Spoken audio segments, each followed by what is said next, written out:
શિયાળાના સેગમેન્ટ માટે સ્પેશિયલી શોર્ટીમાં એકદમ પ્રીમિયમ લુકમાં કોન્સેપ્ટ લાવી રહ્યા છે. તમે જોઈ શકો છો એકદમ નાઇસ એમ્બ્રોઇડરી વર્ક, એક નાનું ખીચું અને 3D પ્રિન્ટ મિકી માઉસ વાળો કોન્સેપ્ટ રહેવાનો છે.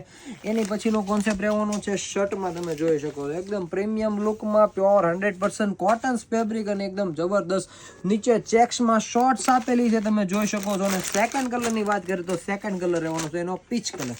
એની પછીની ડિઝાઇન એકદમ લુક એટ પીસ રહેવાનો છે, જે સાથે આવે છે એકદમ મસ્ત નાનું પર્સ, એની સાથે ઓલ ઓવર પ્રિન્ટમાં ટી શર્ટ વિથ નીચે એકદમ મસ્ત સોફ્ટ મટીરિયલમાં એકદમ કૂણા ફેબ્રિકમાં શોર્ટી રહેવાની છે. પીસનો લુક કંઈક આ ટાઈપનો છે. સેકન્ડ કલરની વાત કરીએ તો ડાર્ક ગ્રે કલરનું કોમ્બિનેશન છે. અને થર્ડ, ફોર્થ અને લાસ્ટ સમર સ્પેશિયલ કોન્સેપ્ટ રહેવાનો છે. એકદમ જબરદસ્ત લુકમાં એકદમ મસ્ત અહીંયા મિકી માઉસના કાન આપેલા છે, ઉપર પોકેટ આપેલું છે, બેક સાઈડ ઓલ ઓવર પ્રિન્ટમાંથી